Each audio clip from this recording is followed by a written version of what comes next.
Hey guys, so I wanted to finish showing you a little bit about, we were making this beautiful, really quick marmalade with any kind of tangerines at this time of year that you have. They're maybe on their way out, don't throw them out, use them to make this really quick marmalade. So first thing I'm gonna show you, I'm really craving sweets today, so can't go out, can't run out quickly to the bakery. So I'm gonna show you quickly how to turn this very fast marmalade into kind of a jam puree. Again, you could freeze this, you can jar it when it's really hot, heat this back up and then can it. There's an oven canning technique I show a few videos back. I'll have to think about which one that was, I'll post it below. And then I'm gonna show you how to make a really, really swish, amazing, cool pastry at home. Since we're all in confinement, this will be a great way to get you through the winter. So first things first, I'm obviously not in my regular kitchen, so I'm borrowing some equipment, and I'm gonna put, normally I would put this in my Cuisinart, use whatever you have. I have no idea how to use this thingy, but I'm gonna figure it out. So I'm just gonna spoon my jam, which is chopped tangerines and all the liquid. Let's see if it will all fit in here. Yeah, okay, that all fits. Get it off that little thing there, okay. And I'm just gonna puree this, so we're ending up with like kind of just a sweet jam puree. Let's see how this works. Whoop. There we go. This might not be powerful enough. You really want it to be pretty pureed so that you can use it almost like a jam syrup. I'm not sure this is gonna love pureeing these peels, but it might. What you want is something really smooth with like a few chunks inside. We're sort of getting there. It might take a little while. I would suggest using something more high-powered than this. It really takes a little bit of time to chop those tangerine skins up. We might have to pretend on this one. That's fun. So we're slowly getting there. You're gonna end up essentially with like a jam puree. It's fine. I'll do another one and post a photo about how to make a really smooth sort of fruit puree. Let's check this out. I mean, this is pretty nice. Essentially, you have like a chunky jam puree. I think this will serve its purpose and it'll be delicious. So to that, I just wanna mention, I wanted it a little more tangy. So I added in a little bit of lemon. Do what you like. You could put a bit of grapefruit in there. Anything, if you want it to be just elevated a little bit more, feel free to add that in. If you like vanilla with your citrus, add that in. Okay, next thing, because it needs to stay cold, I have a little bit of puff pastry left over from the other day. It's been in the fridge. It's really cold. Make sure this stays really, really cold. And I'm going to just unwrap this. Ooh. And keep it on these little parchments here. How does this go? Oh, it's folded under here. Might be stuck to itself. No, there we go. Usually when it comes out of the freezer section, it's sort of rolled upon itself, but usually there's some parchment paper here or wax paper to kind of keep it separated. So they've done that and I've made a few holes in it. Don't worry too much.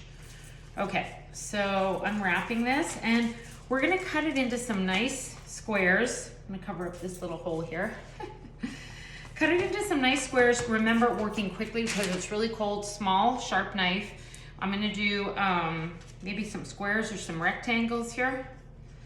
Okay, I'll cut off this edge here just because it's a little bit soft and wonky. Do not need that. Let me cut a little bit more off. So the idea is that you wanna feel like you went to the bakery fresh, but made this at home really, really quick. So I'm gonna cut these again along here into just a square shape. You can see that. This is gonna make a lot. Okay, so I've got like square rectangle here. That's perfect. I'm gonna get it onto a parchment lined sheet. Now I don't have, I have a small oven here, so I don't have a really big sheet. So I'm probably only gonna do a few at a time, 4 at a time.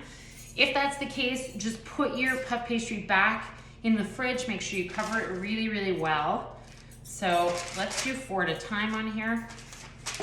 Space them out. This is puff pastry. They're gonna puff up. The next thing I'm gonna do, I'll get these guys out of the way here. Back into the fridge for you guys. All right. So what I'm gonna do with these guys is take a fork and I'm just going to do a little poke down the center. That will keep the center part of the pastry kind of glued together and allow the edges all around the outside to puff up. So just give them some little like pie crust marks. I'm pretty simple. I really just want like chocolate and orange. That's all I really need. So I'm gonna take my quick jam that I've made and I'm gonna put it just down in the center, maybe like a heaping tablespoon of it. You know, if you don't feel like making jam, I just had these tangerines that I didn't want to throw out. You could just use regular fruits, any fruits that you have. I would not use any citrus with the peels because those won't cook well. But, you know, whatever you have in the fridge, some old berries, you know, in the winter, what do you have? Probably apples, pears, whatever you got. Okay, so I'm gonna fill this up with some jam. Ooh, these are gonna be good. Okay, next, you know, I have some of these. This is sort of like what the pastry chefs use for chocolate, whatever chocolate you have on hand. These are gonna go on top. Make almost like a chocolatine. And the thing about this is that you could actually fold these over and make almost like a little apple turnover if you wanted to. You could fold these into a triangle. I'm just doing open face here. We're gonna hope that these don't run everywhere. And the other thing is that I have these truffles left over from the kitchen from some events that we did. And these are essentially ganache with caramel. So I'm just gonna like we'll see what happens. You know, you guys are following along here. I'm gonna put one of these on top of a couple of them. I'm expecting that they're gonna kind of like melt down and create like a pool of ganache caramel in the center. So see, essentially what I've done is just done some puff pastry, jam, chocolate, truffle, whatever you've got, put it in there, and you're gonna have fresh pastries at home. I like to really gild the lily here. I just put more on. Last thing is I have some beautiful nuts. I think I'm gonna put those on after as a little crunch factor on top. So as I've been doing, I'm gonna pop these into an oven about 475 degrees on the lower shelf.